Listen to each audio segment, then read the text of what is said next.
আপনারা জানেন যে মাননীয় প্রধান উপদেষ্টা দপ্তর থেকে আমাদের কাছে চিঠি দিয়ে জানানো হয়েছে যেন আগামী রমজানের শুরুতে রমজানের আগে জাতীয় নির্বাচনের ব্যবস্থা করা হয়। তার ধারাবাহিকতায় এবং এর আগে থেকে আমরা এ বিষয়ে যে বিভিন্ন কার্যক্রম যেগুলো আছে সেই কার্যক্রমগুলো আমরা চলমান রেখেছিলাম এবং সময় সময় আমি আমাদের মাননীয় কমিশনার ব্রিগেডিয়ার ফজল সাহেব এবং সিইসি মহোদয় বিভিন্ন সময় আপনাদেরকে বিভিন্ন তথ্য দিয়েছি।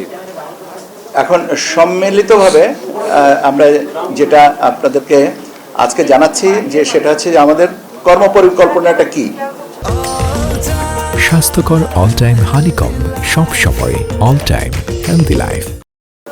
আমরা এই আগামী নির্বাচনকে সামনে রেখে জাতীয় নির্বাচনকে সামনে রেখে আমাদের কর্মপরিকল্পনাটাকে আমরা মোটামুটিভাবে 24টা ভাগে ভাগ করে আমরা আমাদের কর্মপরিকল্পনাটা প্রস্তুত করেছি।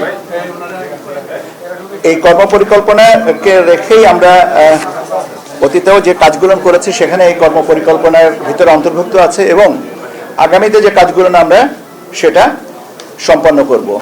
একটা বিষয় এখানে বলে রাখা প্রয়োজন যে কর্মপরিকল্পনায় যে কাজগুলো আছে উল্লেখ করা আছে এইটা একটার সাথে আরেকটা সম্পর্কিত।